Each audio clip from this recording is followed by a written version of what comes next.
I want to start this off by saying that this story isn't to be taken lightly. I don't want you to read this and try to save what is done. Instead, take it as a warning. A warning to never play this game, a warning I wish I had gotten before I made that mistake. I lived almost my entire life in the middle of Delaware. If you forgot that was a state, I wouldn't blame you. In my neighborhood, there were 3 kids I always played with every day. Kyle, Jimmy, and Seth. Our houses were close enough to each other that we played together whenever we had the chance. We did all the typical things a couple of 13-year-old boys would do. Swimming in the local pool, going to Walmart and buying nothing, or just hanging in one of our basements and being jackasses.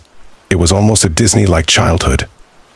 Sleepovers were nothing new for us. I think we had one almost every weekend. What was new was not having any parents there to watch us. Seth offered to host the next one and included that his parents were going to be gone for the night. They were staying down at the beach and told Seth it would be fine for him to invite us over. Fine for him, but not so much for the rest of us. I think me and the other guys pleaded and begged our parents multiple times to let us go.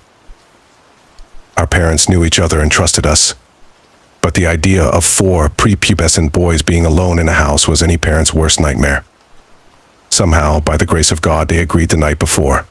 After all this time, I still wish they had denied us. Maybe things would have ended differently. I want to tell you about the events that happened that night that changed me into who I am. It changed my life and that of every family that was involved in it. This is the night I played hide and seek with my friends. Hide and seek, won't that get boring with just 4 of us? I asked suspiciously as I took a handful of Doritos from the bowl on the table. It was about 10:30 p.m. when Kyle suggested we play a game so we could try and stay up later. Yeah, man, and besides, we have an Xbox, Jimmy pointed it out. Seth came walking down the basement with some sodas in hand, almost dropping the cans. What are you guys talking about? You better not be thinking of touching my controller with your greasy hands, Jimmy. Not after last time. It was an accident. I got you a new one, Jimmy responded before chuckling a bit. No, guys, I saw this on the internet a few nights ago. We have to try it, Kyle said. He almost sounded like he was pleading with us. Kyle was always the kind of kid to believe in spooky things. Ghosts, werewolves, and demons. You name it, Kyle probably believed it. I remember one time he somehow got us all to go in the woods with him during the winter to look for dog people that a YouTuber said were out near us. We all got the flu after that. Oh God, another one of these. Is it going to be like that dog thing again? Seth chimed in. It's not like that, this one is real. I promise. Dude, Kyle seemed genuine about it. I almost felt bad as the other guys called him stupid for it. All right, man, we tried your game for a bit. Then, if it's a bust, we play Xbox, I suggested. Kyle's face lit up as he got some paper out of his bag. Who said you were in charge of deciding when to play my Xbox? Seth questioned. I just shushed him as Kyle got some more stuff out of his bag. Candles, lighters, and a knife. I would have hated to see what would happen if we said no to his idea. All right, first, we have to turn all the lights off. Not a single one can be on during the game. We looked at each other before we went off to get the house started. I had been in Seth's house almost as much as mine, but there was a strangeness to it when the lights were all off. We got back to the basement, where we found Kyle lighting the candles and placing them on the ground around the paper. As we sat around him, I could see some words on the paper. Ready or not, here it comes.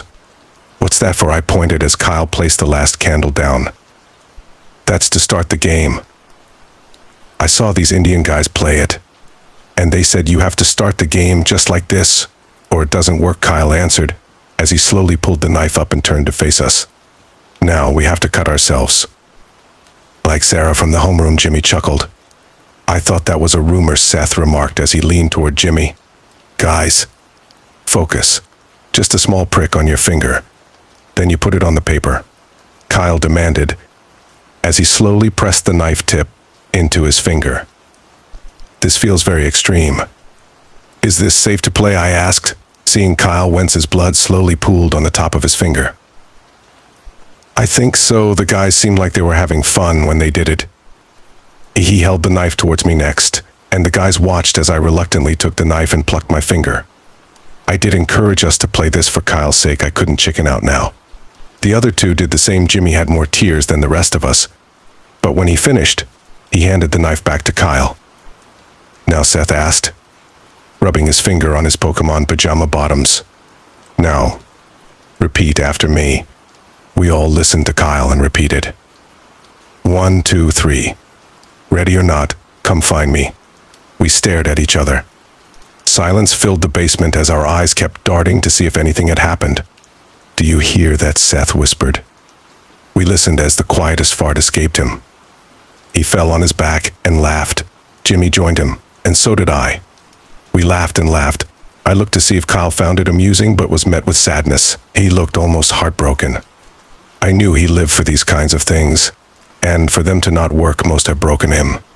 I moved to him and smiled. "Hey, at least we didn't have to sit out in negative degrees to get results this time, huh?" He smiled slightly back. "Yeah, I guess you're right. I don't know how those guys made it look so convincing. CGI, probably my dad says that's how most things are done like that," Seth said as he got up to go turn the light back on. Before he hit the switch, a loud thud filled the room. I'll never forget the look on his face as he rushed back to the floor, where we were all sitting. What was that?" Jimmy whispered to me. I didn't know what to say until Kyle reluctantly chimed in. "It's him. The Seeker." We sat still as another thought could be heard, like it was right above us. "What the fuck, dude?" asked Seth. "Did you invite someone else over? Duncan or Josh?" Maybe Jimmy was frantic with his questions, his eyes filled with tears. "No, it's him," Kyle answered before Seth could respond. "Who?" I asked.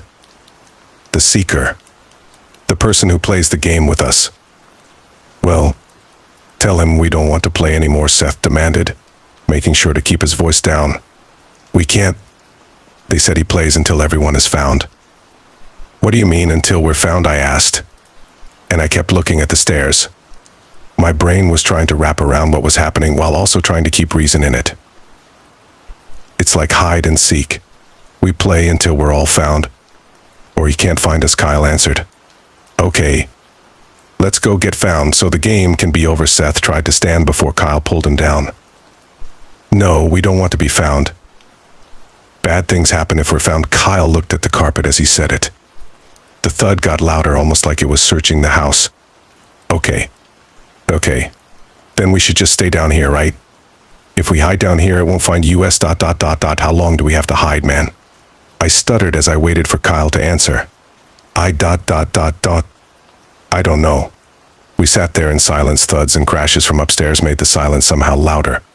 I had wished it was all a prank. Seth and Jimmy loved pulling those, and Kyle was usually the target for them. But I knew it wasn't that. I knew this was real. I don't know how it was, but at that moment there was something upstairs, tearing the house apart, trying to find us. We stayed like that, until Seth finally spoke. "Let's run." What Kyle mumbled it out, his face covered by his hands. Tears were rolling down his cheeks. "Let's run. The doors are not too far from the basement entrance. We unlock it and run to a neighbor." Seth looked for nods or any sign of agreement. Jimmy nodded, and I slowly shook yes. I looked at Kyle, grabbing his leg and squeezing it. "Come on, man. We're definitely faster than it. We'll be out before it even sees us." I smiled at him. He looked up and slowly smiled, nodding. We all slowly moved to the base of the basement stairs.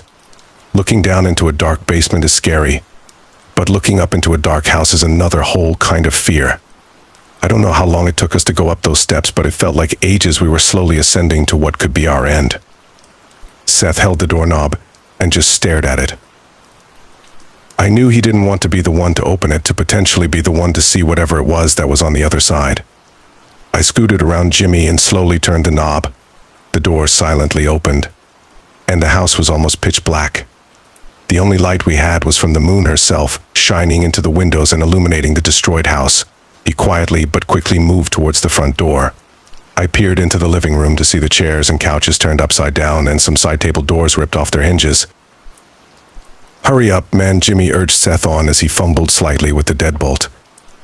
I looked to see Kyle slightly behind, close to the basement door. I moved over to get him ready to run. "Let's go, Kyle, we gotta get..."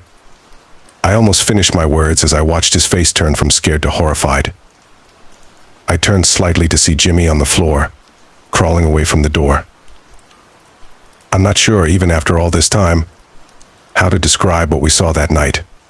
I had wished it was just a man. Some man was in the house with us, but it sadly wasn't. The best way I can try to describe it is to think of a Picasso painting. It had a crookedness to it. Its arms and legs crumbled as it towered over Seth. Seth didn't move, he didn't try to fight. All he could do was stand there and look up to see its eyes peering down at him. It picked Seth up and, like a rag doll, threw him into the living room. A mean and disgusting noise came from his body as he hit the wall of the fireplace. I quickly got Jimmy to his feet and Kyle to snap out of his gaze. Me and Kyle ran to the bathroom as Jimmy made his way to the kitchen. I locked the door as I tried to catch my own heart from jumping out of my chest. Jimmy?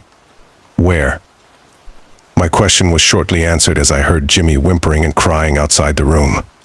I unlocked the door and peeked out the crack. I watched it linger its way toward him, and all I could hear were wet sounds. I quickly shut the door and locked it. My mind didn't really process what had just happened in what couldn't have been more than 3 minutes. My 2 friends, whom I had been with almost my entire life, were gone, just like that. I sat on the cold tile floor as I listened to the thudding from outside. My breathing was dull as I looked to see Kyle shaking by the toilet. I slowly moved myself over and gave him a hug. I knew what he was thinking. I knew the horrible things he was saying to himself in his mind. I didn't know how to tell him that what was happening wasn't his fault. I'm not sure that even now I could find the words to tell him that. We'll be fine, we just have to stay here. It won't find us, I tried to reassure him. No, it will find us. We can't stay here. Kyle, Seth, and Jimmy are dead. We can't go back out there and run. I don't know why we thought it would work. No, we. I need to get to the basement, Kyle said, and he looked up at me. Why? It's a dead end there. It will. Maybe I can try and end the game. Rip the paper up. Something. I don't know. I didn't know what to say. On one hand, it was the only idea we had besides hiding and waiting to be found. On the other hand, I couldn't bring myself to put that hope in his mind. To encourage him, just to watch as it fails, he knew this as he came to his own conclusion. I'll go down there, and you head for the coat closet. If it doesn't work, I'll run back up and I'll head there to hide with you. Okay, he nodded to himself. I just stared at him as I nodded slightly. We stood up and slowly unlocked the door. It wasn't anywhere we could see, which made it all more frightening. We slowly made our way to the basement door. Good luck, I whispered to him. He smiled and went our separate ways in the house. I quickly got into the coat closet that was almost directly in front of the basement door, and Kyle made his way down the stairs. That was the last I saw of Kyle. It wasn't long after I heard loud thudding outside the closet door that quickly went down the stairs. All I could do was sit there and listen as I heard the silent screams and the pounding of flesh over and over and over again. Soon the hits became more wet, and the screams became more silent. I sat in the closet and accepted my fate. I slightly covered myself with a fallen coat as I heard the thudding move around the house. It was only a matter of time before it got me, before it ripped the door open, and I would be met with its horrifying figure. I looked out the slits of the closet door and saw the moonlight shining through the windows. I'm not sure when I fell asleep or even how I did. My body must have been so exhausted that it decided sleep was more important than survival. My eyes slowly opened to see daylight peering through the house. The night was gone, and the day had come to save me. Although I was relieved, I still forced my eyes shut. The small amount of what I saw was enough to make me do it. I saw the closet door was open. I didn't want to have them open, as it might slowly peer from the corner and look at me. I didn't want my last image to be that. I just kept them closed and covered my ears, and then I felt it. Thuds. I could feel the thudding get closer, closer, closer. 2 hands grabbed me, this was it. My flight or fight kicked in, and I started to fight, kicking, hitting, and screaming. Anything I could think of, I was doing. Calm down, son, calm down. You're safe, those words hit me like a wall, and a calmness I hadn't felt since the day before came over me. My eyes slowly opened to see the face of a young man kneeling in front of me, his hands holding my arms. He was a police officer. "It's going to be all right," he reassured me again as he slowly brought me to my feet. He walked me out of the closet and faintly said, "Keep your eyes down. Kid, I'll lead you out." I think he said it more for himself because I knew what he didn't want me to see. Seth was lying in the living room. His body was bruised from the impact of the wall, and his bones were broken. Jimmy was on the kitchen counter, and multiple wounds and slashes were found on him. Kyle. I'm not sure what really happened to him. The reports on his body never came out. I just know I'll never forget those sounds from when I hid in the closet. Seth's parents moved away almost immediately after the incident. I just left. I didn't take a single thing from that house. It was later taken down. I guess no one wanted to live in a house where something like that could happen. I saw Jimmy and Kyle's parents every once in a while when I walked around the neighborhood. They would give me small smiles and waves, and I would return them. No more, no less. After high school, I moved away for college. My parents knew why, and never argued that I should stay closer. That was a little more than 15 years ago. A few weeks ago, my dad called to tell me my mom had passed away. He offered that if I wanted to stay at home for the funeral, I could stay in my old room. I hesitated. I thought of that night every day for the past 15 years, never really bringing myself to want to be back in that neighborhood. I refused and opted for a hotel a few miles away in town. And that's where I am now, in bed, writing my tale. I want you to take it as a warning, because as I write this, I know I'm not alone. It's here, it's in the closet of the hotel room. I can just make out its outline. Its crooked legs crouching to fit inside, its arms slightly poking out from some clothes, and its eyes staring at me. It knows I see it, and it knows I'm writing about that night. I'm not sure why it decided to finish the game all those years ago, but here we are. Once I finish and close my laptop, it will kill me. My father will have to bury his son just moments after burying my mother. I say this again, this tale is a warning. If I could, I would go back and tell myself to never play that game. I would tell my parents to never let us have that sleepover. I would do everything in my power to stop that night from happening and to be able to save my friends. So please, I beg and plead with you, don't play this game. If you do, whether you're ready or not, he's coming to find you.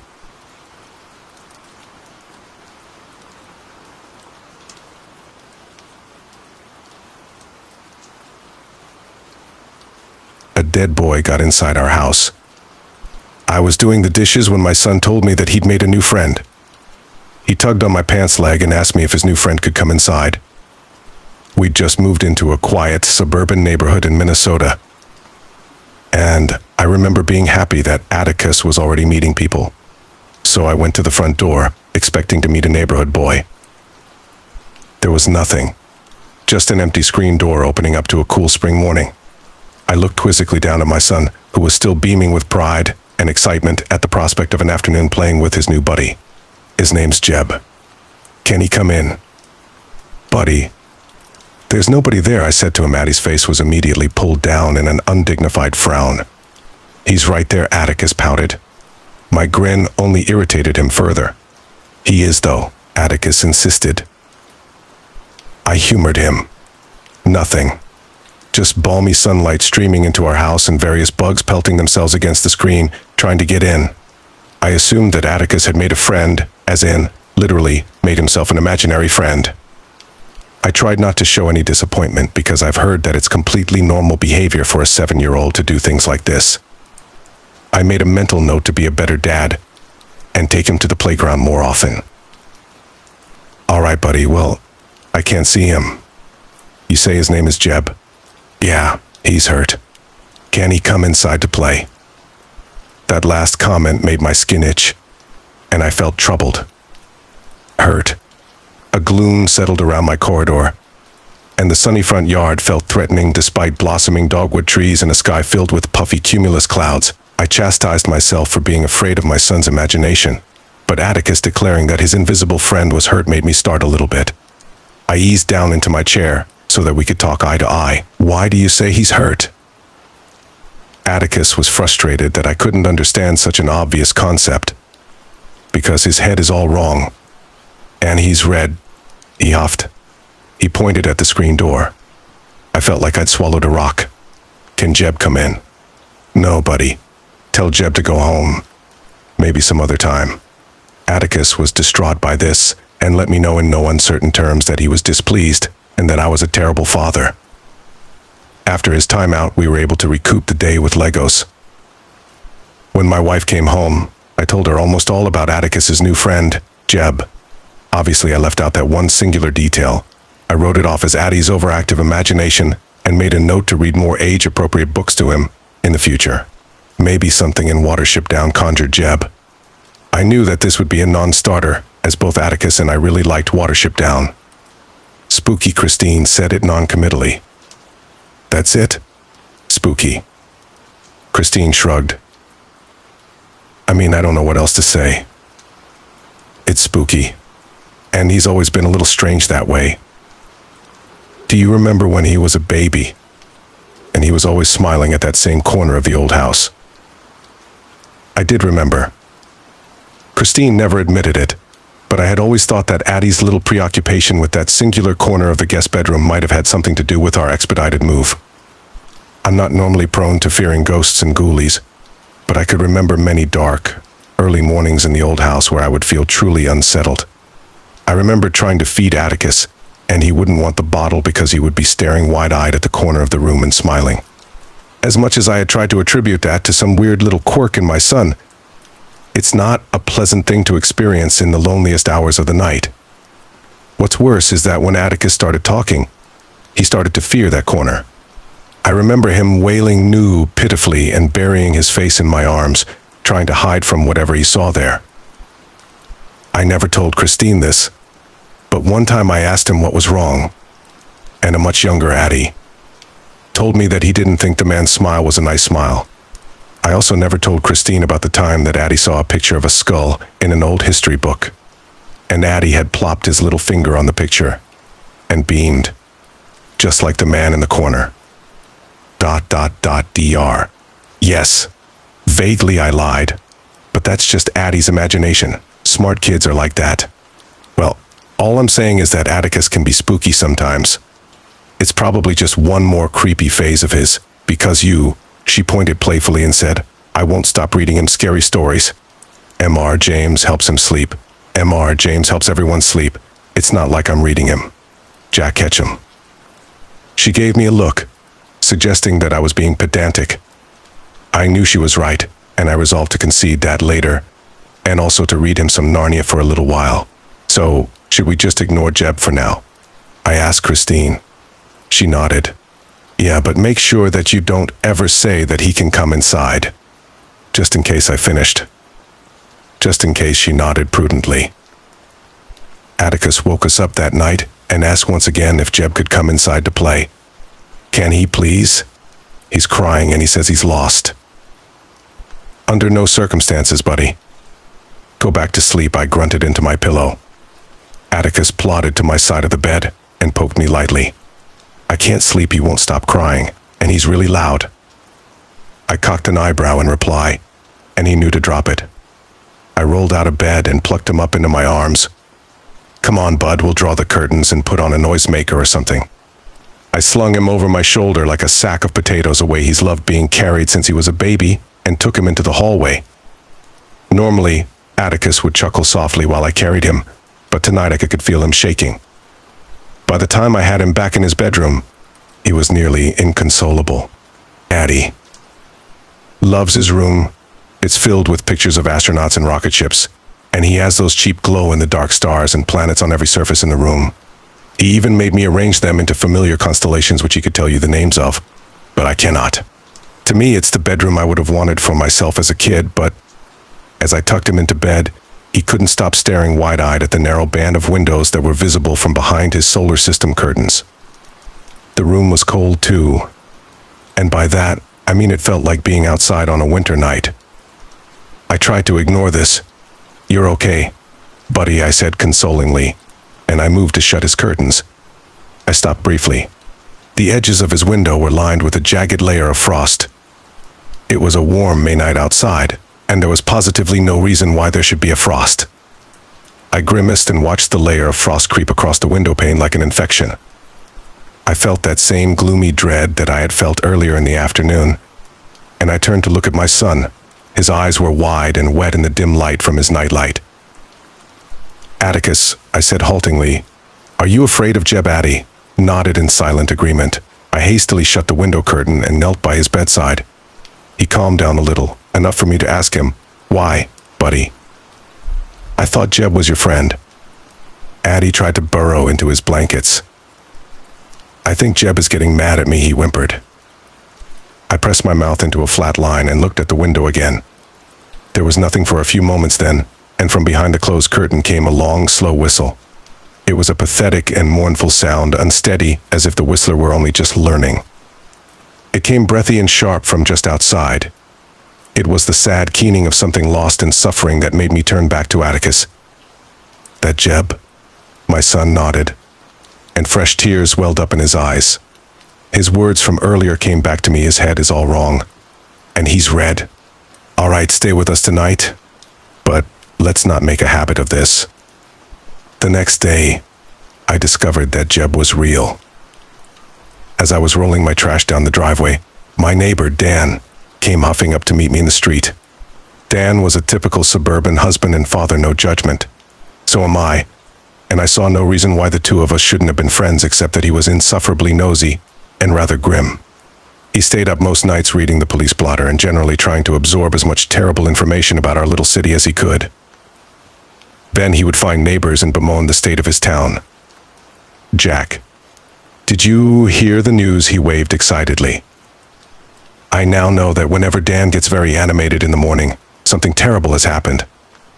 I let my garbage can thud into place and waited politely to hear about the latest awful thing. The Kroger was robbed. His eyes lit up. "Terrific," I said it flatly. "Town's kind of going to shh-t," he murmured. "Gets worse every year," he shook his head and said, "It never used to be like this." I nodded an apology. "Suppose not," I said. "Anyone dies, he usually only bothered to tell me about these things if someone was killed." Dan shook his head. "Not in that one, but did you hear about the kid?" That piqued my interest a little bit. I asked, even though I didn't want to. "Kid?" Dan shook his head in disbelief. "Kid was riding his bike and got crushed by a drunk driver. It happened at 2 in the afternoon. Who's drunk at 2 in the afternoon? There are lots of people." Oh, and then I asked the question that I didn't want to know the answer to. "Do you know the kid's name?" Dan blinked, surprised that I'd asked John. "I'm pretty sure it was John something." Eb. His eyes rounded. "Yes? Oh, you already knew. Messed up, right? Killed by a drunk driver at 2 in the afternoon. 3 blocks from our house. 2 in the afternoon. Hey, you okay? You look sick." "I'm fine. I'm gonna run back inside." I turned unsteadily and walked back inside with laden feet. "Thanks for the news, as always." A cursory internet search revealed that, indeed, a young boy had been crushed by a drunk driver yesterday afternoon. I tried to remember exactly when Atticus had first spoken to me about Jeb, but it was hazy. When I opened the link to read the entire article, I almost cried. The article displayed the mutilated face of a young boy. The entire right side of his face looked like it had been crushed in by a terrible force. So all the structure had completely gone out of it, so it looked like a wet bag of raw meat and hair. His bloodied right eye peered dolefully out from where I thought his cheek should have been, and his mouth was torn into a lipless grimace where the road had burned off the lower half of his face. Jeb's left eye, however, stared out at the viewer with twinkling menace and intelligence. At that moment, I was certain that Jeb was looking at me from my computer monitor. I jerked back from my monitor. I was offended by Jeb, who, in their tasteless desire for page views, had decided it was appropriate to put that image on their website. I slammed my laptop closed and left the room. I even considered calling the local paper to voice my disgust to their editor. I resolved to do this, but when I returned to the webpage a few hours later, the image displayed was a school picture of a smiling young boy with dark brown hair and a gap-toothed grin. At the moment, I reasoned that they must have changed it out of respect. Things didn't get better. Atticus became more and more withdrawn, and he no longer asked me if Jeb could come inside to play. He avoided the subject pointedly, and when I asked the next day if Jeb still wanted to come inside, Addie just flattened his mouth and refused to answer me. That night, the whistling was outside his window again. Christine, too, started acting strangely. I started to find thick lines of salt on all our windowsills and in front of our doorways. When I asked Christine about them, she tried to act casually about it. Just in case, she affirmed. You don't cover the house in salt on a whim. What's going on? She didn't respond immediately, but I pressed her. What's going on? Did you know that a little boy got killed right near our house? She asked me flatly. My heart sank into my stomach, and I looked away guiltily. Yeah, I didn't want to scare you. Okay, well, now we've moved from Atticus has a creepy imaginary friend to a boy matching the name of Addie's imaginary friend was killed outside our house on the same day that Addie started seeing him. She took a breath and said, something's going on. Addie's room is always freezing, and I hear whistling outside the house. Why are you smiling? I forced a frown. Sorry. It's just nice to not feel like I'm going crazy.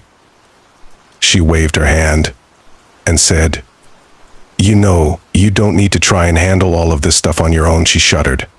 Something's happening with our son. We tried all the layman's tricks. She burned sage in the house and started calling priests to try and bless us. Despite everything, I couldn't help but feel silly doing things like that. Why would salt, sage, and priests work? Yet they seemed to. Atticus didn't mention anything about Jeb for a long time, and in a week or two he started to come out of his shell again. The peace lasted for almost 2 weeks. But that ended when I heard a metallic crash from the backside of our house, and our motion detector was triggered, engaging the floodlights. I was still mostly asleep when I blindly tore through our kitchen to burst through the back door, but I knew with a sick feeling what the sound had been. Despite the stillness of the backyard, I knew that something was wrong. The crickets and insects were utterly silent, and our floodlight illuminated the sycamores in a jarring white light. The energy was tense and expectant, even though nothing was there. I didn't bother to scan the yard, but ran instead to the side of the house to confirm my suspicion about the source of the noise. Our cellar door gaped open, and the inside latch was torn apart and hanging uselessly. I had an unobstructed view of our basement steps leading into the utter darkness beneath our house. A few things happened in quick succession. First, a sharp whistle wafted from the dark basement at the foot of the cellar steps. Before, the sound had been piteous and soft, as if the whistler had been shy and plaintive. Now it was piercing and shrill, with a terrible potency behind it. Second, the wooden steps leading from the basement to our kitchen shuddered violently as something sprinted furiously toward the kitchen door. Third, Atticus started wailing in terror. It took me no more than 3 seconds to get to Addie's room, where I found him and Christine huddled together on the bed with him screaming in terror. He was so distraught that he couldn't stop hiccuping, and between fits, he would murmur, "He's so mad." "What did you do?" We all looked at each other hopelessly as the temperature in Atticus's bedroom plummeted, caught together in this nightmare. All of us spent the night in the master bedroom, with lines of salt laid down in front of every entrance and a Virgin Mary prayer candle sputtering on the shelf. I didn't sleep a wink. I couldn't, not with the sound of tiny footsteps pattering up and down our hallway, all night. Things haven't gotten any better. I asked Atticus if Jeb had told him what he wanted. The answer that Atticus gave leaves me with no doubt that he's in terrible danger. Jeb wants to play with me forever.